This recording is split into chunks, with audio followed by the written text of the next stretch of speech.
ഇന്നത്തെ ദിവസം എന്ന് പറയുന്നത് എനിക്ക് ഏറ്റവും ഒരു ഹാപ്പിനെസ് ഉള്ള ഒരു മൊമെന്റ് ആണ്. കാരണം ഞാൻ ഇന്ന് ഇരിക്കുന്നത് ബ്ലെസ്സി സാറിന്റെ കൂടെയാണ്. വെർച്വലി ആണെങ്കിലും sir, I am so blessed and lucky to sit in front of you. നമസ്കാരം സർ. നമസ്കാരം. സർ സിനിമയുടെ തിരക്കിലാണ് അറിയാം, റിലീസ് കഴിഞ്ഞ്. ആൻഡ് ഫസ്റ്റ് ഓഫ് ഓൾ ഒരു വലിയ കൺഗ്രാറ്റുലേഷൻസ്. നമ്മള് ആടുജീവിതം നമുക്ക് ഒരുപാട് എക്സ്പെക്ടേഷൻസ് ഉണ്ടായിരുന്ന ഒരു മൂവി തന്നെയാണ്. ആൻഡ് ഇത്രയൊരു ചുരുക്കം കാലയളവിൽ തന്നെ ഒരു 100 കോടിക്ക് മേലെ ഇതിന്റെ ഒരു കളക്ഷൻ ബോക്സ് ഓഫീസ് ഹിറ്റ് ആയി എന്ന് പറഞ്ഞതിൽ ഒരുപാട് സന്തോഷം. ആസ് എ മലയാളി ഞങ്ങൾക്ക് ഭയങ്കര സന്തോഷമുണ്ട് സർ. Thank you. അതിൻ്റെ അകത്ത് നിങ്ങളെല്ലാം പങ്കാളികളാണ്. അതെ ലോകമെമ്പാടുമുള്ള ആൾക്കാര് ഗോഡ് ലൈഫ് ആടുജീവിതം തന്നെ സപ്പോർട്ട് ചെയ്ത എല്ലാവരോടുള്ള സ്നേഹം നിങ്ങൾക്ക് അറിയിക്കുക. അതെ സർ. ഞാൻ സാർ പറഞ്ഞ പോലെ, സാർ എന്നെ കഴിഞ്ഞ വട്ടം കണ്ടപ്പോൾ പറഞ്ഞിട്ടുണ്ടായിരുന്നു ആദ്യത്തെ ദിവസം തന്നെ സിനിമ കാണണം എന്നുള്ളത്. ആദ്യത്തെ ദിവസം തന്നെ പോയി സിനിമ കണ്ടിരുന്നു. എന്താ ഉം. പറയാ സർ, തിയേറ്റർ എല്ലാവരും ഇപ്പം, ഞാൻ ബാംഗ്ലൂരാണ്, പക്ഷെ എന്നാൽ പോലും ക്രൗഡ് എന്ന് പറഞ്ഞിട്ടുണ്ടെങ്കിൽ ആടുജീവിതത്തിന്റെ എക്സ്പെക്ടേഷൻ അത്ര അധികമായിരുന്നു. അതില് the main and the only element എന്ന് പറയുന്നത് ബ്ലെസ്സി എന്ന് പറയുന്ന ഡയറക്ടർ തന്നെയാണ്. അപ്പൊ സർ, ഈ ഒരു 16 വർഷത്തിന്റെ കാര്യം നമുക്ക് എല്ലാവർക്കും അറിയാം. സാറ് ഈ ഒരു ഇത്രയും വർഷത്തിനുള്ളിൽ സിനിമാ ഫീൽഡിൽ വന്നിട്ട് 8 സിനിമയാണ് ഇപ്പോ സാറിന്റെ ചെയ്തിട്ടുള്ള ഫൈനൽ 8 സിനിമകൾ. ആൻഡ് കാഴ്ച മുതൽ തുടങ്ങി ഇപ്പൊ ആടുജീവിതം വരെ എത്തി നിൽക്കുമ്പോ, വാട്ട് ഇസ് ദാറ്റ് തിങ് സാറിനെ ഇങ്ങനെ മുന്നോട്ട്, ഓക്കെ റിയൽ ആയിട്ടുള്ള കാര്യങ്ങളാണ്. ഞാൻ രാജുവേട്ടൻ്റെ അടുത്ത് സംസാരിച്ചിട്ടുണ്ടായിരുന്നു, ഗോകുലിന്റെ അടുത്ത് സംസാരിച്ചിട്ടുണ്ടായിരുന്നു. ഇവരൊക്കെ പറഞ്ഞത് സാറിന്റെ ഒരു പെർഫെക്ഷനും റിയലിസ്റ്റിക് ആയിട്ടുള്ള കാര്യങ്ങൾ വേറെ ഒരാൾക്കും മാച്ച് ചെയ്യാൻ പറ്റില്ല അതാ. സർ, എന്തുകൊണ്ടാണ് എനിക്കിത് റിയൽ ആയിട്ട് തന്നെ VFX ഒരുപാട് കാര്യങ്ങൾ നമുക്കിപ്പോ കിട്ടുന്നതാണ്. സർ, എന്തുകൊണ്ടാണ് എനിക്ക് അവിടെ തന്നെ ചെയ്യണം എന്നുള്ള ഉണ്ടായിരുന്ന ഒരു ഒരു ഒരു കാര്യം എന്തായിരുന്നു സർ സാറിനെ മുന്നോട്ട് കൊണ്ടുപോയത്? നമുക്ക് പലപ്പോഴും ഇപ്പൊ VFX എന്ന് പറയുന്നത് ഒരുപാട് അധ്വാനത്തിൽ, അതായത് എൻ്റെ മനസ്സിലുള്ള കാര്യങ്ങൾ ഞാൻ കൃത്യമായി കമ്മ്യൂണിക്കേറ്റ് ചെയ്യുമ്പോഴാണ് ആ VFX ചെയ്യുന്ന ക്രിയേറ്റീവ് ആർട്ടിസ്റ്റിനെ സംബന്ധിച്ചിടത്തോളം മനസ്സിലാവുക. അതെ അതല്ലെന്നുണ്ടെങ്കിൽ അയാൾ കാണുന്ന ഒരു ആംഗിളും ഞാൻ കാണുന്ന ആംഗിളും ആ ഒരു ലെൻസും ഇതൊക്കെ ഒത്തിരി വ്യത്യാസങ്ങളുണ്ട്. അപ്പോൾ ഒരുപാട് നമുക്ക് കമ്മ്യൂണിക്കേഷൻ ഒരുപാട് പ്രയാസം ഉണ്ടാക്കും. ഉം. അപ്പം അതുകൊണ്ട് തന്നെ ഇപ്പം നമുക്ക് ഉദാഹരണം പറഞ്ഞു കഴിഞ്ഞാൽ ഡെസേർട്ടിൽ നമ്മൾ അൾജീരിയയിൽ ടിനിമോൺ ഷൂട്ട് ചെയ്യുന്ന സമയത്ത് ഭയങ്കരമായ പൊടിക്കാറ്റും ഒരു ഒരു സ്റ്റോം ഇങ്ങനെ വന്നുകൊണ്ടിരിക്കുകയാണ്. അപ്പം കുറെ ആൾക്കാർക്ക് എങ്ങനെയെങ്കിലും ഓടി രക്ഷപ്പെടണമെന്നാണ്.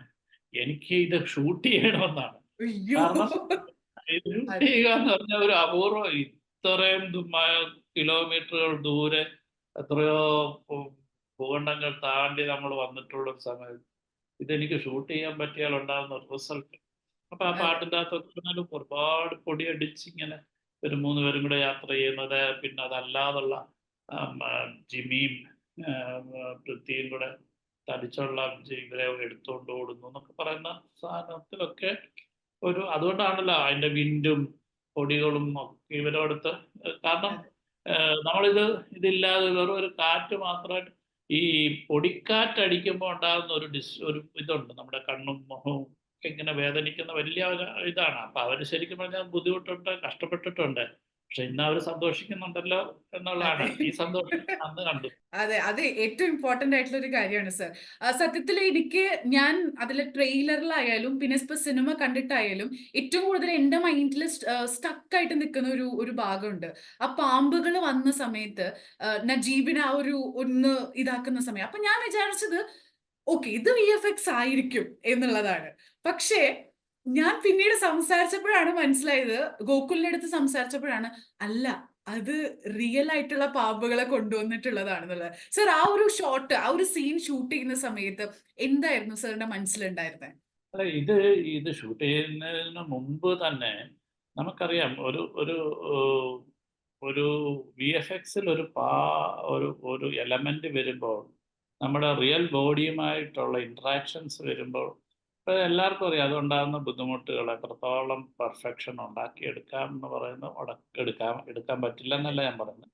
പക്ഷെങ്കിൽ നമുക്കത് സാധിക്കുമോ എന്നുള്ളതിൻ്റെ ഒരു വലിയൊരു പേടിയുണ്ടാകും. ഉം. പിന്നെന്ത് ചെയ്യും എന്ന് പറയുന്ന വലിയൊരു ആലോചന തന്നെയാണ് റിയലായിട്ടുള്ള സ്നേഹികളെ നമുക്ക് കൊണ്ടുവരാനായിട്ട് സാധിച്ചത്. അതെ സർ, ഈ അത് ഒരു ഇവിടെ 16. മാത്രമല്ല, ഞാൻ ഈജിപ്തില് ആണ് ആ ഇതിനു മുമ്പ് ലൊക്കേഷൻ നോക്കാൻ പോയപ്പോഴും ഈജിപ്തിൽ ഞാൻ അവിടുത്തെ ഒരു പാമ്പാട്ടിയെ കണ്ടുപിടിക്കുകയും അയാളുടെ പാമ്പുകളെ വളർത്തുന്ന സ്ഥലത്ത് ഞാൻ ഫാമിലൊക്കെ പോയി അയാൾ ഓ കുറേ മൃഗങ്ങളെ വളർത്തുന്നുണ്ട്. ആ കൂട്ടത്തിൽ കുറേ പാമ്പുകളെയൊക്കെ പിടിച്ച് അതൊക്കെ നമ്മൾ നമ്മുടെ മൊബൈലിലൊക്കെ ഷൂട്ട് ചെയ്യുകയൊക്കെ ചെയ്തിട്ടുണ്ട്. ഓ അപ്പം ഈ അടിപൊളി. ഡെസേർട്ടിലെ പാമ്പുകൾ എന്ന് പറഞ്ഞാൽ ഒരു പ്രത്യേക തരത്തിൽ ഇങ്ങനെ ഒരു സിക്സ് ആക്ക് ഒരു സൈഡ് വൈൻഡേഴ്സ് എന്ന് പറയുന്ന ഒരു പാമ്പാണ്. ഉം. അപ്പൊ അതിനെക്കുറിച്ച് നമ്മൾ അല്ലാതെ തന്നെ ഒരുപാട് പഠനങ്ങൾ നടത്തിയിരുന്നു. പാമ്പുകൾ എങ്ങനെയാണ് മൂവ് ചെയ്യുന്നത് എങ്ങനെയാണെന്നൊക്കെ ഉള്ളത്. അത് ആ, അതുകൊണ്ടാണ് അത് കുറച്ച് റിയലിസ്റ്റിക് ആയിട്ട് തോന്നിയത്. പക്ഷേ അത് വളരെ എന്താ സർ പറയാ, വാക്കുകളില്ല, അത്രയും മനോഹരമായിട്ടുള്ള ഒരു സീനായിരുന്നു. അത് മാത്രമല്ല, ഇപ്പം രാജുവേട്ടൻ ആദ്യം തന്നെ ഒരു പ്രസ് മീറ്റിൽ സാറിന്റെ കൂടെ പറഞ്ഞുള്ള ഒരു ഒരു സീനിനെ കുറിച്ച്, ഒരു ഷോട്ടിനെ കുറിച്ച് പറഞ്ഞിട്ടുണ്ടായിരുന്നു. ആ ഒട്ടകത്തിന്റെ കണ്ണ് എന്ന് പറയുന്നത്, അത് രാജുവേട്ടൻ എല്ലാ ഇതിലും സാറിന്റെ ആ ഒരു എന്താ പറയാ, സാറിന്റെ ആ ഒരു ഡിറക്ടോറിയൽ എങ്ങനെയാണെന്നുള്ളത് അദ്ദേഹത്തിന് ഒരുപാട് അസൂയ തോന്നിയിട്ടുണ്ട് ആ ഒരു സീനൊക്കെ സാറിന്റെ ഒരു ഡെഡിക്കേഷൻ കാണുമ്പോൾ. അപ്പോ എന്തുകൊണ്ടാണ് സർ ആ ഒട്ടകത്തിന്റെ റിയാക്ഷൻ എടുക്കണം എന്ന് സാറിന് ആ സമയത്ത് തോന്നിയത്? ഇതിൻ്റെ അകത്തെ ഒട്ടകം ആട് എന്നൊക്കെ പറയുന്നത് അതിനോട് ഒരുപാട് ഇയലോട് ഒരുപാട് ചേർന്ന് നിൽക്കുന്ന ഒരു കോ ആർട്ടിസ്റ്റുകളാണ് അതെ, അല്ലേ? അതെ. സഹ കഥാപാത്രങ്ങളാണ്. അപ്പം അവര് അവരുടെ ഒരു ഫീല് കൊണ്ടുവരാൻ പറ്റുന്നതാണ് അതിനെ ഒരു എന്തെങ്കിലും അതിനെ ഹൈലൈറ്റ് ചെയ്യുന്നത്. അതല്ലാതെ രാജു ഈ ഒട്ടകത്തിൻ്റെ അടുത്ത് സംസാരിച്ചു, അതിനെ എവിടെയെങ്കിലും നമ്മൾ ടൈ ചെയ്തിട്ട് അതിനെ പിടിച്ച് സംസാരിച്ചു പോയി എന്ന് പറയുന്നതിൻ്റെ അകത്ത് അത് കാര്യമില്ലല്ലോ. അതെ. പക്ഷെങ്കിൽ അതിനെ അത് ഇങ്ങനെ തലപൊക്കി രാജുവിനെ നോക്കുന്നു എന്ന് പറയുന്നത് നമ്മൾ വളരെ എങ്ങനെ ചെയ്യും? ചിലർക്ക് തമാശ തോന്നും, കളിയാക്കാമായിരിക്കാം. ഉം. പക്ഷെ ഞാൻ അത്ര സീരിയസ് ആയതുകൊണ്ട് തന്നെ അങ്ങനെ ആരും കളിയാക്കാറില്ല. പക്ഷെങ്കിൽ അത് കൃത്യമായി തന്നെ ഒട്ടകത്തിന് മനസ്സിലായി ഈ മനുഷ്യൻ അതിനുവേണ്ടി ആഗ്രഹിക്കുന്നു എന്ന്. അതുകൊണ്ട് തന്നെ ഈ ഒട്ടകത്തിന്റെ ഏറ്റവും വലിയ പ്രശ്നം എന്ന് പറഞ്ഞാൽ ഇതിന്റെ കഴുത്ത് ഇങ്ങനെ പൊങ്ങുക, ഇത് ഇങ്ങനെ നിർത്തത്തില്ല, ഇതിങ്ങനെ ആടിക്കൊണ്ടിരിക്കും. ഓ! അപ്പൊ പക്ഷെങ്കിൽ ഈ ഷോട്ടിൽ ഇങ്ങനെ വന്നിട്ട് ഇങ്ങനെ ഇയാളുടെ മുഖത്തോട്ട് നോക്കി തന്നെ ഇത് ഒരു ഒരു ഒരു കുറച്ച് സെക്കൻഡ്സ് നിന്നു ഇങ്ങനെ. ഓക്കെ. അപ്പൊ അതൊക്കെ ഒരു എന്താ പറയാ, നമ്മള് പറയുന്നത് പൗലോ കോയിലോ പറയുന്നതിന്റെ തൊട്ട് നമ്മൾ ആഗ്രഹിച്ചു കഴിഞ്ഞാൽ ലോകം മുഴുവൻ നമ്മളോടൊപ്പം വരുമെന്ന് പറഞ്ഞ പോലെ ഒരു കാര്യമാണ്. അതെ. അപ്പൊ ആ ഒട്ടകവും ഒരു ഒരു പ്രധാനമായിട്ടുള്ള ആ ഒരു സീനില് ഒരു അഭിനയം കാഴ്ചവെച്ചു. അല്ലേ സർ? ഉം.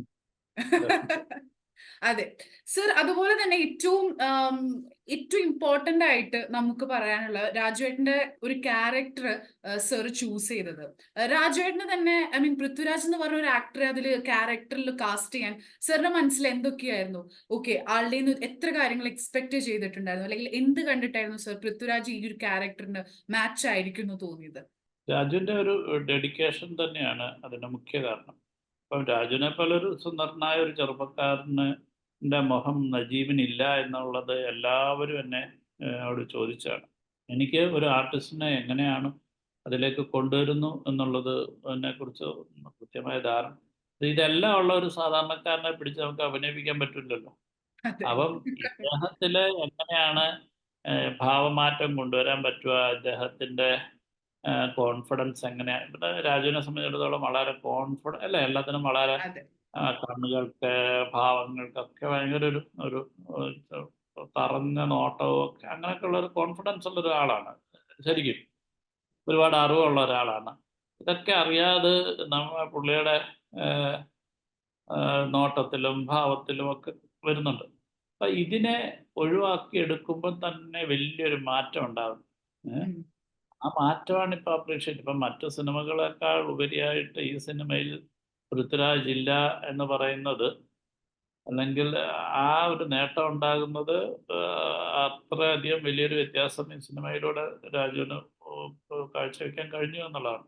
അത് തീർച്ചയായിട്ടും സർ. ആ അദ്ദേഹത്തിന്റെ തന്നെ ഉത്തരവാദിത്തം. ഈ ചെറിയ ചെറിയ അതെ. ഇതുകൾ മാത്രമേ ഉള്ളൂ എന്റെ അതെ. ഭാഗത്തുനിന്ന്.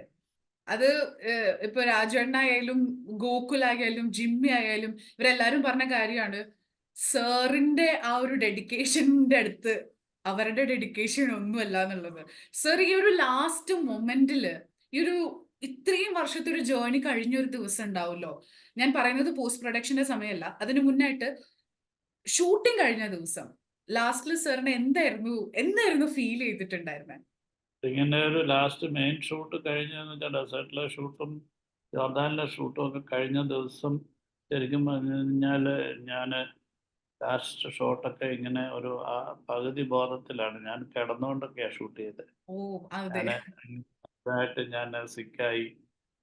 ഷൂട്ട് കഴിഞ്ഞതിൻ്റെതായിട്ടുള്ള എന്തെങ്കിലും ഒരു ഇത് ഉണർവ് എനിക്കുണ്ടായിരുന്നില്ല. കാരണം ഞാൻ ഭയങ്കരമായിട്ടും സിക്കായിരുന്നു. ഞാൻ വീൽ ചെയറിലാണ് പിന്നെ നാട്ടിലോട്ട് വന്നത്. പിന്നെ ഹോസ്പിറ്റലൈസ്ഡ് ആയി. അങ്ങനെയൊക്കെ കുറച്ച് വിഷയങ്ങളുണ്ടായിരുന്നു. പക്ഷേ നമുക്ക് ഒരു സിനിമ പൂർണ്ണമായി എന്ന് തോന്നുന്ന സമയത്ത്, അതായത് സിനിമ റിലീസ് ചെയ്ത ഈ 28-ാം തീയതി മാർച്ച് 28 എന്ന് പറയുന്ന ദിവസം എനിക്ക് തോന്നിയ വികാരം എന്ന് പറഞ്ഞാൽ, ഒരു സിനിമയായല്ലോ ഇത്. അതെ ഫൈനലി. അതെ അവസാനം ഇതൊരു സിനിമയായല്ലോ എന്നുള്ളതാണ്. അപ്പം തിയേറ്ററിൽ വരുമ്പോഴാണല്ലോ സിനിമ പ്രേക്ഷകരിലേക്ക് എത്തുമ്പോഴാണല്ലോ സിനിമ പൂർണ്ണമാകുന്നത്. സർ, അതുപോലെ തന്നെ ഈ ഒരു 16 വർഷത്തിന്റെ ജേർണിയിൽ നമ്മൾ മാറ്റി നിർത്തുവാണെങ്കിൽ ആദ്യത്തെ ഒരു ഘട്ടത്തിലേക്ക് പോവുകയാണെങ്കിൽ, സർ ഈ ബുക്ക് വായിച്ചിട്ട് എന്തായിരുന്നു ഇത് സിനിമയാക്കണം എന്ന് തോന്നിയിട്ടുള്ള ഒരു ഫാക്ടർ എന്തായിരുന്നു? ഓക്കെ, എനിക്ക് ഇതെന്റെ സിനിമയാക്കണം എന്ന് തോന്നിയത് എന്തായിരുന്നു? ഞാൻ ഈ പുസ്തകം വായിക്കുന്നതിന് മുമ്പ് തന്നെ ഇത് സിനിമയാക്കാൻ പറ്റുന്നതാണോ എന്നുള്ള ഒരു ചിന്തയോടുകൂടിയാണ് വായിക്കുന്നത്. വായിച്ചതിന് ശേഷമല്ല ചിന്ത. കാരണം ഞാൻ ഈ പുസ്തകം എന്നെ പരിചയപ്പെടുത്തുന്നത് ശ്രീ രവിവർമ്മ തമ്പുരാൻ എന്ന എഴുത്തുകാരൻ. ഓക്കെ. അദ്ദേഹം പിന്നെ ഈ ഒരുപാട് ദൃശ്യ സാധ്യതയുള്ള ഒരു പുസ്തകമാണ് ഈ അടുത്ത കാലത്ത് ഇറങ്ങിയതിലും ഏറ്റവും വളരെ ബെസ്റ്റ് സെല്ലറായിട്ട് പൊയ്ക്കൊണ്ടിരിക്കുന്ന ഒരു പുസ്തകമാണെന്ന് പറയുകയും അതിൻ പ്രകാരം എന്നെ നിർബന്ധിക്കുകയും അദ്ദേഹം എനിക്കൊരു പുസ്തകം അയച്ചു തരികയും ചെയ്തപ്പോഴാണ് ഞാൻ ഈ പുസ്തകം വായിക്കുന്നത്. അപ്പോൾ ഇതിൽ വായിക്കുന്ന ഘട്ടത്തിൽ തന്നെ ഞാൻ ഒരു ലെൻസിലൂടെയോ ഫ്രെയിമിലൂടെയോ ഒക്കെയാണ് ഞാൻ ഇതിനെ ഞാൻ അങ്ങനെ ഫ്രെയിം ചെയ്താണ് വായിച്ചതെന്ന് വേണമെങ്കിൽ പറയാം.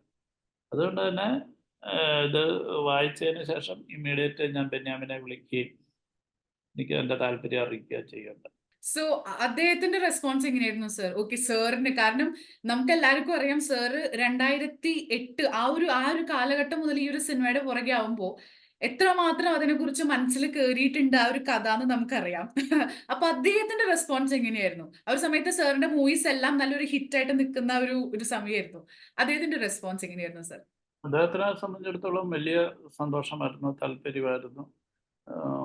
ഒപ്പം തന്നെ അതിനു മുമ്പ് ലാൽ ജോസോ മറ്റോ ഇങ്ങനെ ഒരു താല്പര്യം പറഞ്ഞിരുന്നു. അതുകൊണ്ട് തന്നെ അത് മാത്രം ഒന്ന് അന്വേഷിക്കാം, അല്ലെങ്കിൽ ഞാൻ ചോദിച്ചിട്ട് നമുക്ക് അതിലേക്ക് പോകാം എന്നുള്ളതായിരുന്നു പറഞ്ഞത്. പക്ഷെ അത് വളരെ പെട്ടെന്ന് തന്നെ ലാൽ ജോസ് ആ സമയത്ത് ഏകദേശം ഇത്തരം ഒരു അറബി കഥ എന്ന് പറഞ്ഞിട്ടൊരു സിനിമയൊക്കെ ചെയ്ത് കഴിഞ്ഞതുകൊണ്ട് വീണ്ടും അത്തരം ഒരു സിനിമ ചെയ്യാൻ അദ്ദേഹത്തിന് താല്പര്യം ഉണ്ടായിരുന്നില്ല. അങ്ങനെയാണ് സിനിമയിലേക്ക്. Okay sir. സർ, നജീബിനെ ഫസ്റ്റ് ടൈം കണ്ട ഒരു എക്സ്പീരിയൻസ് ഷെയർ ചെയ്യാൻ പറ്റുമോ? ഒറിജിനൽ നജീബിനെ. നജീബിന് ഞാൻ ഇതിൻ്റെ ഒരു പ്രാരംഭഘട്ടത്തിലാണ് ബെന്യാമിൻ നാട്ടിലൊക്കെ വന്ന് സെറ്റിലായിരിക്കുന്ന സമയത്ത് ബെന്യാമിൻ നജീബിനെ ഞാൻ പറഞ്ഞിട്ട് ബെന്യാമിൻ നജീബിനെ കൂട്ടിയിട്ട് തിരുവല്ലയിലുള്ള എൻ്റെ വീട്ടിലേക്ക് വരികയും അവിടെ ഇരുന്നാണ് ഞങ്ങൾ ആദ്യമായി സംസാരിക്കുകയൊക്കെ ചെയ്തു. പിന്നീട് ഞാൻ നജീബിനെ കാണുന്നത് എനിക്ക് തോന്നുന്നു സിനിമയുടെ എല്ലാ ഷൂട്ടിംഗ് മുഴുവൻ കഴിഞ്ഞതിന് ശേഷം രാജുവും പൃഥ്വിരാജും നജീബും കൊണ്ടുള്ള ഒരു ഇൻട്രാക്ഷൻസ് നമ്മൾ ഷൂട്ട് ചെയ്തിട്ടുണ്ട്. ആ സമയത്താണ് പിന്നീട് കാണുന്നത്. ഓക്കെ സർ, നമുക്ക് എല്ലാവർക്കും അറിയാം പൃഥ്വിരാജ് എന്ന് പറഞ്ഞ ആക്ടറിനെ സർ നജീബ് എന്ന് പറഞ്ഞ ആ ഒരു ക്യാരക്ടറിനെ ലാസ്റ്റ് മൊമെന്റിലാണ്, ആഫ്റ്റർ ദ ലാസ്റ്റ് ഷോട്ട് എന്നാണ് തോന്നുന്നു എനിക്ക് ഓർമ്മ ശക്തിയില്, ലാസ്റ്റ് മൊമെന്റിലായിരുന്നു അദ്ദേഹത്തിനെ നേരിട്ട് കാണിച്ചിട്ടുണ്ടായിരുന്നു അവർ മീറ്റ് ചെയ്തത്. അത് എന്തുകൊണ്ടായിരുന്നു സർ ആ ഒരു ക്യാരക്ടറിനെ ഓക്കെ അവസാനം കാണുന്നതാണ് നല്ലത് എന്ന് സാറിന് തോന്നിയത്, പൃഥ്വിരാജും നജീബും? അല്ല, ഞാനും രാജുവും കൂട്ടായി എടുത്ത ഒരു തീരുമാനം കൂടെയാണ്. കാരണം നമുക്ക് പല കാര്യങ്ങളും നമ്മൾ നോവലിൽ നിന്ന് നമ്മളുടേതായിട്ടുള്ള ഒരു വേഷൻസിലേക്ക് എടുത്തിട്ടുണ്ട്. ഒപ്പം തന്നെ ഞാൻ ആദ്യ സമയത്ത് ഞാൻ നജീബുമായിട്ട് സംസാരിക്കുമ്പോൾ നജീബിൽ നിന്ന് അത്തരത്തിലുള്ള എന്തെങ്കിലും കൂടുതലായിട്ടുള്ള ഒരു കാര്യങ്ങൾ ആ സമയത്ത് അദ്ദേഹം സംസാരിക്കുന്നില്ലായിരുന്നു. പക്ഷെ ഇപ്പം നന്നായിട്ട് അദ്ദേഹം സംസാരിക്കുന്നുണ്ട് എന്നുള്ളത് വലിയൊരു സന്തോഷമാണ്. അപ്പം കൂടുതലായിട്ട് നമ്മുടേതായിട്ടുള്ളൊരു ഫ്രെയിമുണ്ട്, അതെ. നമ്മുടേതായിട്ടുള്ളൊരു ക്യാരക്ടറൈസേഷൻ ഉണ്ട് ഈ നജീബിൽ. കാരണം പുസ്തകത്തിലെ ജീവിതത്തിൽ നിന്ന് പുസ്തകത്തിലേക്ക് വരും, പുസ്തകത്തിന് അദ്ദേഹത്തിൻ്റെ ബെന്യാമിൻ്റെതായിട്ടുള്ള ഭാവനകൾ സൃഷ്ടികൾ ഒക്കെ ഉണ്ടായെങ്കിലും ഇത് രണ്ടും അല്ലാത്ത ഒരു ചില കാര്യങ്ങളുണ്ട്. എന്നുവെച്ചാൽ കുടുംബത്തിനോടുള്ള അദ്ദേഹത്തിൻ്റെ വലിയൊരു സ്നേഹം, പ്രണയം എന്ന് പറയുന്ന അതെ. ഒരു പ്രണയം സൂക്ഷിക്കുന്ന ഓർമ്മകൾ ഒക്കെയുള്ള ഭാര്യ സൈനു എന്നൊക്കെ പറയുന്നത് പുസ്തകത്തിലുള്ളതല്ല. അതുകൊണ്ട് തന്നെ ഈ കൊടുത്താഴ്ച ഈ കണ്ണിമാങ്ങ സൂക്ഷിച്ചു വെക്കുകയാണ്. അതെ. ഇയാളുടെ ഒരു ജീവശ്വാസം പോലെ ഈ ശ്വാസത്തിൽ അയാൾ അനുഭവിക്കുന്ന അയാളുടെ ജീവിതത്തിൽ നിന്ന് ഒരു മരണത്തിലേക്ക് പോകാതെ ജീവിതം ബാക്കി വെച്ചിരിക്കുന്നത് ഈ കുപ്പികളുടെ മണവുമാണ്. അതെ. അപ്പം ഇങ്ങനെയൊക്കെയുള്ള ഒരു വേറൊരു തലം, കാൽപ്പനികമായ ഒരു തലം കൂടെ സൃഷ്ടിക്കുന്നതൊക്കെ ഈ അഡാപ്റ്റേഷനിൽ ഉള്ളൊരു കാര്യമാണ്. അപ്പം അതെ. അപ്പം അങ്ങനെ നമ്മൾ സൃഷ്ടിക്കപ്പെട്ടിട്ടുള്ള ജീവനെ ഉൾക്കൊള്ളുക എന്നുള്ളൊരു തീരുമാനമാണ് ഞാൻ എടുത്തത്. സർ, ഈ ഒരു സിനിമയില് ഞാൻ ആസ് എൻ ഓഡിയൻസ് സാറിന്റെ അടുത്ത് പറയാണ്, എന്റെ കണ്ണ് നനച്ച ഒരുപാട് നിമിഷങ്ങൾ ഉണ്ടായിട്ടുണ്ട്. പക്ഷെ ഏറ്റവും കൂടുതൽ ഞാൻ കരഞ്ഞൊരു മൊമെന്റ് എന്ന് പറയുന്നത് ആഹ് നജീബ് അവസാനം വീട്ടിലേക്ക് പോവാൻ പറ്റും എന്നുള്ളൊരു ഇത് മനസ്സിലോട്ട് വന്നിട്ട് ആ ഒരു ലാസ്റ്റ് ഫൈനൽ എല്ലാം ചെയ്യുന്ന ഒരു മൊമെന്റ് ഉണ്ടല്ലോ സർ. തിയേറ്ററിൽ ഇരുന്നിട്ട് വെള്ളം കുടിക്കാൻ പോലും നമുക്ക് ആ ഒരു മൊമെന്റിൽ തോന്നുന്നുണ്ടായിരുന്നില്ല. അതുപോലത്തെ ഒരു എഫക്റ്റ് ആയിരുന്നു ഉണ്ടായിരുന്നത്. നമുക്കറിയാം, ഇതേ പൃഥ്വിരാജ് ആണെങ്കിലും ഗോകുൽ ആണെങ്കിലും ഇത്രയും ഒരു ട്രാൻസ്ഫോർമേഷൻ നടത്തിയിട്ടുണ്ടായിരുന്നു. അപ്പം സാറിന് ആ ഒരു സീൻ ഷൂട്ട് ചെയ്യുന്ന സമയത്ത് എന്തായിരുന്നു സർ തോന്നിയിട്ടുണ്ടായിരുന്നത്? ആ ഒരു എന്താ പറയാ, അദ്ദേഹത്തിന്റെ ട്രാൻസ്ഫോർമേഷൻ ഒക്കെ കണ്ടപ്പോ എന്തായിരുന്നു സാറിന് തോന്നിയത്? നമ്മളെ സംബന്ധിച്ചിടത്തോളം ഇത് ഷൂട്ട് ചെയ്യുന്ന സമയം മാത്രമല്ലല്ലോ, ഇതിൻ്റെ പ്രിപ്പറേഷൻസ് കാര്യങ്ങൾ എല്ലാം നമുക്ക് ഇതിൻ്റെ മുന്നിൽ എങ്ങനെയായിരിക്കണം, പ്രത്യേകിച്ച് അദ്ദേഹം വിവസ്ത്രനായിട്ട് കുളിക്കുന്ന ആ ഒരു ഷോട്ടുകളെ കുറിച്ച് നമ്മൾ ഒരുപാട് ഡിസ്കഷൻസ്, പ്ലാനിങ്, ഇതിൻ്റെ അതിനുശേഷം റിഹേഴ്സല്. കാരണം ഒരു പ്രത്യേക ഡയറ്റിൻ്റെ ഭാഗമായിട്ടാണ് അത് ഷൂട്ട് ചെയ്തത്. ഒരുപാട് ഡീഹൈഡ്രേഷൻസും അത് ഇതൊക്കെ സംഭവിച്ചിട്ട് വെള്ളമൊക്കെ കട്ട് ചെയ്തിട്ടുള്ള ഒരു വലിയ ഒരു സാധാരണയും കൂടുതൽ പ്രിപ്പറേഷൻസോടുകൂടി ശരീരത്തിനെ ശൃംഖി ചെയ്യത്തക്ക തരത്തിലുള്ള ഒരവസ്ഥയിലൊക്കെയാണ് അത് നടത്തിയത്. അപ്പം ആ സമയത്ത് ഇയാൾക്ക് ഒരുപാട് ദേഷ്യവും പ്രയാസങ്ങളും മനോനിലയൊക്കെ വ്യത്യസ്തമാകും.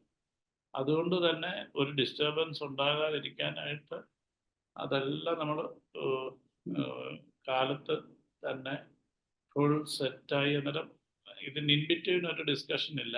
ആ ഷോട്ട് കഴിഞ്ഞാൽ അടുത്ത ഷോട്ട് നാച്ചുറലി ക്യാമറ അവിടെ ചെന്നിരിക്കുമെന്ന് പറഞ്ഞതിൻ്റെ തൊട്ടാണ് അതിൻ്റെ ആൾക്കാർക്ക് എന്താണ് അതിൻ്റെ ലൈറ്റ് കാര്യങ്ങളെല്ലാം തറയാണ്. അപ്പം ഇത് മൊത്തം ഒരു നമ്മളൊരു വിദേശ സിനിമകളുടെ ഒരു ഷൂട്ടിംഗ് പാറ്റേണിലാണ് അത് ചെയ്തത്.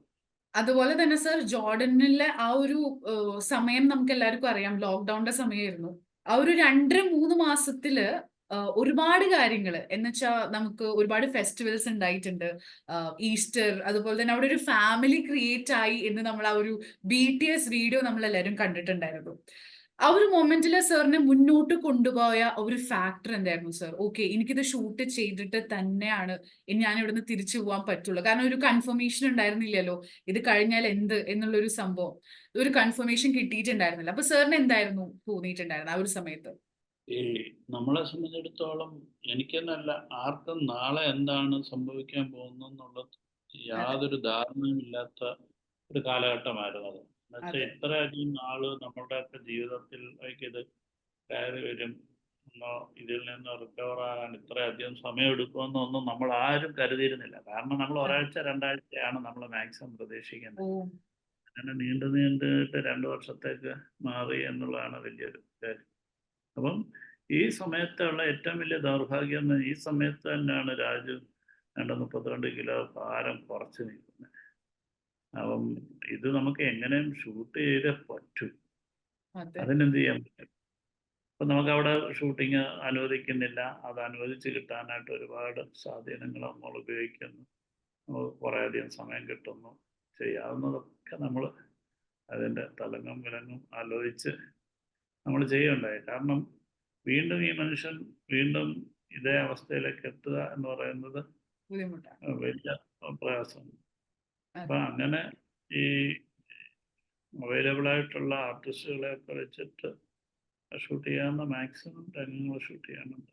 സർ, ആ ഒരു മൊമെന്റില് as a captain of the ship, ആ ഡയറക്ടർ എന്ന് പറയുന്ന ആ ഒരു ഇതില് സാറിന്റെ ഒരു ബലത്തിലായിരിക്കും ആ ഒരു ക്രൂ മൊത്തം നീങ്ങിയിട്ടുണ്ടായിരിക്കുക മുന്നോട്ട്. അപ്പോ അതൊരു വലിയ റെസ്പോൺസിബിലിറ്റി ആയിട്ട് സാറിന് തോന്നിയിട്ടുണ്ടായിരുന്നോ? ഇത്രയും ആൾക്കാരെ, ആ ഒരു ക്രൂവിനെ, ജോർഡൻ ടീം, അതുപോലെ തന്നെ നാട്ടിൽ നിന്ന് വന്നിട്ടുള്ള ടീം, ഇവരെല്ലാവരും മുന്നോട്ട് കൊണ്ടുപോകുന്നത് സാറിനൊരു ഓക്കെ, ഞാൻ ഹാപ്പി ആയിട്ട് കണ്ടാലേ അവര് ഹാപ്പി ആവുള്ളൂ, അങ്ങനെ ഒരു തോട്ട് ഉണ്ടായിരുന്നോ സാർ എപ്പോഴെങ്കിലും? അല്ല, ഞാൻ ഹാപ്പി ആവുക എന്നുള്ളതല്ല. ഞാൻ അങ്ങനെ ഹാപ്പി ആവുന്നത് വളരെ അപൂർവമായിട്ട് ചിലപ്പോഴൊക്കെ. പക്ഷെങ്കിൽ അവരെ ഹാപ്പി ആക്കുക എന്നുള്ള ഉത്തരവാദിത്വം എനിക്കാണെന്നുള്ളത് എനിക്ക് ആദ്യം തന്നെ മനസ്സിലായി. അപ്പോൾ അതൊരു വലിയ ഒരു പ്രവർത്തനമായിരുന്നു. അതുകൊണ്ട് തന്നെയാണ് ഓരോരുത്തരെയും പലരെയും നമ്മൾ പേഴ്സണലി അവരുടെ വീടുകളിലേക്ക് വിളിച്ച് സംസാരിക്കുന്നുണ്ടായിരുന്നു. അപ്പം നമ്മൾ ഇവിടെ എത്രത്തോളം സുരക്ഷിതമാണെന്നുള്ളതിനെ കുറിച്ച് പറയുന്നുണ്ടായിരുന്നു. അങ്ങനെ ഒരു വലിയ ഒരു എന്താ പറയുക, ഈ ഇത്രയും വലിയ ക്രൂവിനെ നമുക്ക് അവരുടെ പ്രയാസങ്ങൾ എന്ന് വെച്ച് കഴിഞ്ഞാൽ ജോലിയൊന്നും ഇല്ലാതെ ഈ പറഞ്ഞ മൊബൈലിൽ കൂടെയുള്ള അറിവ് മാത്രമേ ഉള്ളല്ലോ. ടി വിയും അവിടെ നമുക്ക് ഇവിടുത്തെ ചാനലുകൾ കിട്ടുന്നതല്ല. അങ്ങനെ ഇരിക്കുമ്പോൾ നമ്മൾ അവരെയൊക്കെ അവരവരുടെ ഇഷ്ടങ്ങൾക്ക് കളിക്കാനും മറ്റ് രീതിയിലുള്ള പാട്ട്, ഓരോരോ ആക്ടിവിറ്റീസ് ഭയങ്കരമായിട്ട് കൂട്ടുകയും എല്ലാവരും ഒന്നാണെന്നുള്ളൊരു തോന്നലുണ്ടാക്കുന്ന തരത്തിലേക്ക് എല്ലാവരെയും കൊണ്ടുവന്ന് ക്രിക്കറ്റ് കളിക്കുന്നു, പന്തില്ലാതെ ചെരുപ്പ് റബ്ബർ കട്ട് ചെയ്ത് ഉണ്ടാക്കി. അങ്ങനെ ചെരുപ്പ് ആ കൊണ്ടൊരു സമയത്ത് അതെ, ചെരുപ്പ് കൊണ്ട് എന്തോ പന്ത് ഉണ്ടാക്കി എന്നൊക്കെ കേട്ടിട്ടുണ്ടായിരുന്നു. അപ്പൊ അങ്ങനെ ഓരോ രസകരമായ സംഭവങ്ങളിലൂടെ പിന്നെ എനിക്ക് തോന്നി നമ്മൾ പറയത്തില്ല, ഇത്രയും ചൂടുള്ള സമയത്ത് പോലും ഈ വെയിലൊക്കെ ഒരു തുള്ളി കളയാതെ ഇന്ന് ക്രിക്കറ്റ് കളിക്കുക, അതെ. അതിനൊരു സമ്മാനം വെക്കുക എന്നൊക്കെ പറഞ്ഞിട്ട് വിവരങ്ങളാ. അത് പൃഥ്വിരാജ് ഉൾപ്പെടെയുള്ള ആൾക്കാരാണ്. അതെ. ഒരു ഇപ്പൊ വീഡിയോ കാണുമ്പോ അല്ല ചിലർ ഞങ്ങൾക്ക് വരാൻ പറ്റില്ലല്ലോ എന്ന് തോന്നുന്നവരുണ്ട്. അതെ. ഇതല്ലാതെ ഇതിന്റെ പിന്നിൽ ഒരു പിന്നാമ്പുറവും ഉണ്ട്. അതെ, നമുക്ക് തീർച്ചയായിട്ടും. പറ്റാത്തുള്ള ഒരുപാട് പ്രയാസങ്ങളുണ്ട്. അതിലെ നല്ല ചില മൊമെന്റ്സ് മാത്രമേ നമ്മൾ അത് കാണിച്ചിട്ടുള്ളൂ. വിട്ടിട്ടുള്ളൂ. പക്ഷെ അത് പറയാൻ പറ്റാത്ത ഒരുപാട് പ്രയാസങ്ങൾ ഇതിന്റെ പിന്നിലുണ്ടായിരുന്നു എന്നുള്ള ഒരു സത്യം. അതെ. പക്ഷെ അതൊക്കെ നമുക്ക് തരണം ചെയ്യാൻ സാധിച്ചു എന്ന് പറയുന്നത് വലിയ ദൈവാനുഗ്രഹം. അതെ, തീർച്ചയായിട്ടും സർ.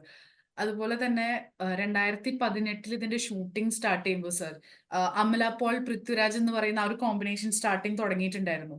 അതിനുശേഷം ഇവരോടൊക്കെ ഞാൻ പിന്നീട് സംസാരിച്ചപ്പോ കുറേ നാളുകൾ കഴിഞ്ഞിട്ട് ഇത് ഷൂട്ട് ചെയ്ത് വെച്ച പോലെയാണ് തോന്നുന്നതെന്ന് പറഞ്ഞു. അപ്പൊ സാറിന്റെ ആ ഒരു 16 വർഷം നമുക്ക് എല്ലാവർക്കും ഗസ് ചെയ്യാവുന്നതുള്ളൂ സാറിന്റെ ആ ഒരു ഇത് എന്തായിരുന്നു എന്നുള്ളത്. സാർ ഈ ഒരു സിനിമ കമ്മിറ്റ് ചെയ്യാം അല്ലെങ്കിൽ ചെയ്യാമെന്ന് വിചാരിച്ച ഒരു സമയത്ത് 2009, 2008, 2009 കാലഘട്ടത്തില് സിനിമ ഒരുപാട് മാറിയിട്ടില്ലേ സർ ഈ ഒരു സമയമാകുമ്പോ? അപ്പൊ സാറിന് എന്തായിരുന്നു ഈ ഒരു സമയത്ത് സിനിമ റിലീസ് ചെയ്താൽ കൊള്ളാം, അല്ലെങ്കിൽ ഞാൻ രാജേട്ടൻ്റെ അടുത്ത് സംസാരിച്ചപ്പോ പാൻ ഇന്ത്യ ഒന്നും അന്ന് ഉണ്ടായിരുന്നില്ല എന്ന് ആള് പറഞ്ഞിട്ടുണ്ടായിരുന്നു. അതിനെക്കുറിച്ച് എന്താ പാൻ ഇന്ത്യ എന്നുള്ള പേര് പോലും അറിയില്ല എന്ന് പറഞ്ഞിട്ടുണ്ടായിരുന്നു. ആ ഒരു എവല്യൂഷനെ കുറിച്ച് എന്താണ് സർ പറയാനുള്ളത്? അതായത് 2012 കാലഘട്ടത്തില് ഇത് സിനിമയിൽ അന്ന് ഫിലിമിലാണ് ഷൂട്ട് ചെയ്തത്. അതായത് പ്രണയം എന്ന എൻ്റെ സിനിമ ഫിലിമിൽ ഷൂട്ട് ചെയ്ത 2012. ഓ. പക്ഷെ 2013 എത്തുമ്പോഴാണ് ഈ ഡിജിറ്റൽ സാർവത്രികമാകുന്നത്. അപ്പം ആ വ്യത്യാസവും ആ മാറ്റവും എനിക്ക് തോന്നുന്നില്ല. ഞാൻ 2012-13 സമയത്തൊന്നും ഇത്രയധികം സോഷ്യൽ മീഡിയകൾ പ്രബലമാകുന്നില്ല. അതെ. ഇതൊക്കെ ഈ ടി വി ചാനലും മറ്റു കാര്യങ്ങളിൽ കൂടാണ് നമ്മൾ ന്യൂസുകൾ ആൾക്കാരിലെത്തി. അപ്പൊ അങ്ങനെ ഒരു ഡിജിറ്റൽ വിപ്ലവം തന്നെ സിനിമയിൽ മാത്രമല്ല എല്ലാ രംഗങ്ങളിലും ഉണ്ടായി എന്നുള്ളതാണ് ഏറ്റവും വലിയ യാഥാർത്ഥ്യം. അത് സിനിമയിലും വളരെ കാര്യമായി ബാധിച്ചു എന്ന് മാത്രമേ ഉള്ളൂ. അതെ. സർ, എ.ആർ. റഹ്മാൻ സാറും ബ്ലെസ്സി സാർ എന്ന് പറയുന്ന ഒരു കോമ്പിനേഷൻ നമ്മൾ മലയാളികൾ മാത്രമല്ല, ഇന്ത്യയിലെ എല്ലാവരും മലയാളത്തിലോട്ട് അദ്ദേഹം ഒരു 28, 29 വർഷങ്ങൾക്ക് ശേഷമാണ് വരുന്നത്. അപ്പോ ആ ഒരു കോമ്പിനേഷൻ സാറിന് അവസാനം ആ പാട്ടൊക്കെ കേട്ടപ്പോ പെരിയോനെ സോങ് ഒക്കെ എന്താ പറയാ സർ, മനസ്സിൽ തട്ടിയിട്ടുള്ള ഒരു സോങ് ആണ്. അപ്പോ ആ ഒരു സമയത്ത് എന്തായിരുന്നു ഈ ഒരു കോമ്പിനേഷൻ വർക്ക് ആവാൻ പോവാണെന്നുള്ള ഒരു ഇതുണ്ടായിരുന്നു. അപ്പോൾ എ.ആർ. റഹ്മാൻ സാറിന്റെ ഒരു കോൺട്രിബ്യൂഷനെ കുറിച്ച് പറയൂ സർ സിനിമയിലേക്ക്. അദ്ദേഹത്തിനെ കുറിച്ച് നമ്മൾ പ്രത്യേകിച്ച് പറയേണ്ട ഒരാളല്ല. പക്ഷെങ്കിൽ എനിക്ക് ഈ അടുത്ത സമയങ്ങളിൽ ഞാൻ പറയാൻ ആഗ്രഹിക്കുന്നത്, ഞാൻ ഏറ്റവും അധികം സ്നേഹിക്കുകയും ബഹുമാനിക്കുകയും ചെയ്യുന്ന ഒരാളാണ് ക്രിസോസ്റ്റം മാർത്തോമാ മെട്രോപൊളിറ്റൻ. അദ്ദേഹം ഇന്നില്ല. അദ്ദേഹത്തിൻ്റെ പേരിലാണ് ഞാനൊരു ഡോക്യുമെൻ്ററി ഒക്കെ ചെയ്തിട്ട്. എന്നെ അത്ഭുതപ്പെടുത്തുന്ന ഒരു വ്യക്തിത്വമായിരുന്നു അദ്ദേഹത്തിൻ്റെ. പിന്നീട് ഞാൻ ഇത്രയധികം ബഹുമാനിക്കുന്ന ഒരു വ്യക്തിത്വം ശ്രീ എ.ആർ. റഹ്മാൻ. കാരണം ആസ് എ മ്യൂസിഷ്യൻ എന്നുള്ള രീതിയിൽ മാത്രമല്ല, അദ്ദേഹത്തിൻ്റെ നിലയിൽ നിന്നുകൊണ്ട് മറ്റാൾക്കാരോട് അദ്ദേഹത്തിൻ്റെ പെരുമാറ്റവും രീതികളും ഒക്കെ. റഹ്മാൻ സാറിന് ആദ്യം നമ്മൾ ഒരു പാട്ടിനും മ്യൂസിക്കിനും ബാക്ക്ഗ്രൗണ്ട് സ്കോറിനും വേണ്ടിയാണ് നമ്മൾ സമീപിക്കുന്നത്. പക്ഷെങ്കിൽ അതിൻ്റെ സിറ്റുവേഷൻസും കാര്യങ്ങളും ആ അസോസിയേഷൻ വലുതാകുമ്പോഴത്തേക്ക് അതിനനുസരിച്ചുള്ള പല ഡിമാൻഡ്സുകളുമായിട്ട് ഞാൻ വീണ്ടും വീണ്ടും ചെയ്യുമായിരുന്നു. അപ്പോൾ അത് പക്ഷെങ്കിൽ വളരെ പലരും ചോദിക്കും ഈ ഇദ്ദേഹത്തിന് എന്തുകൊണ്ടാണ് ഇത്രയും ഇത് നിങ്ങൾ തമ്മിൽ ഇത്രയും ഒരു വലിയൊരു ബന്ധം. അത് ഞാൻ പറയാൻ മാന്യന്മാരെ അറിയാം. ഓ എനിവേ സർ, ഞാൻ ഈ ഒരു കോമ്പിനേഷനെ കുറിച്ച് മാത്രമല്ല, നമ്മൾ ഈ ഒരു സിനിമ കണ്ടു കഴിഞ്ഞപ്പോൾ ഞാൻ സാറിന്റെ അടുത്ത്, സാർ അന്ന് പറഞ്ഞിട്ടുണ്ടായിരുന്നു സിനിമ കണ്ടിട്ട് നമുക്ക് സംസാരിക്കാന്നുള്ളത്. കണ്ടു, ഇഷ്ടപ്പെട്ടു, നമ്മൾ അതങ്ങ് ഏറ്റെടുത്തു എന്നുള്ളതാണ് എനിക്ക് ഈ ഒരു 3 വാക്കിൽ പറയാനുള്ളത് സർ. കാരണം ഇതിനെക്കുറിച്ച് സർ പറഞ്ഞത് വളരെ ശരിയായിട്ട് തോന്നുവാണ്. കാണുന്നതിന് മുന്നേ സംസാരിക്കുന്നതിനേക്കാളും സിനിമ കണ്ട് അതിന്റെ ഇമോഷൻ മനസ്സിലാക്കിയിട്ട് കംപ്ലീറ്റ്ലി ഈ ഒരു സിനിമ എന്ന് പറയുന്നത് ആ ഒരു ഇമോഷൻ തന്നെയാണ്. നമുക്ക് ഈ ഒരു ഇമോഷൻ തന്ന സാറിന്റെ അടുത്ത് എന്താ വാക്കുകളില്ല സർ പറയാൻ വേണ്ടിയിട്ട്. ഇനിയും സാറിന്റെ കയ്യിൽ നിന്ന് ഇതുപോലത്തെ ഒരുപാട് നല്ല നല്ല നല്ല സിനിമകൾ നമ്മൾ പ്രതീക്ഷിക്കുകയാണ്.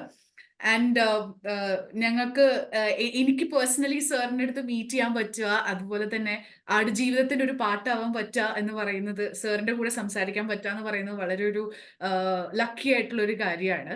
Anyways, thank you sir. നമ്മൾ സാറിന്റെ കൂടെ ഉണ്ടായിരുന്ന ഈ ഒരു കോൺവെർസേഷൻ വളരെ വളരെ നല്ലതായിരുന്നു. And thank you so much sir for your time. Thank you.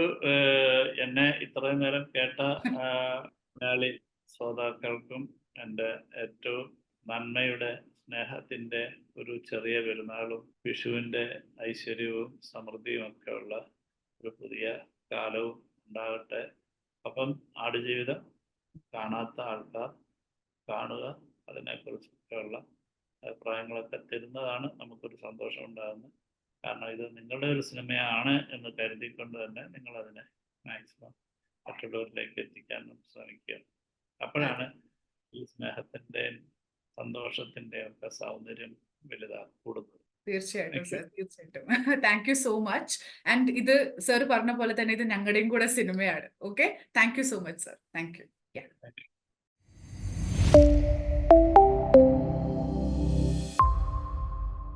കൂടുതൽ പുതുമയുള്ള വീഡിയോകൾക്കായി റേഡിയോ സിറ്റി മലയാളം സബ്സ്ക്രൈബ് ചെയ്യൂ.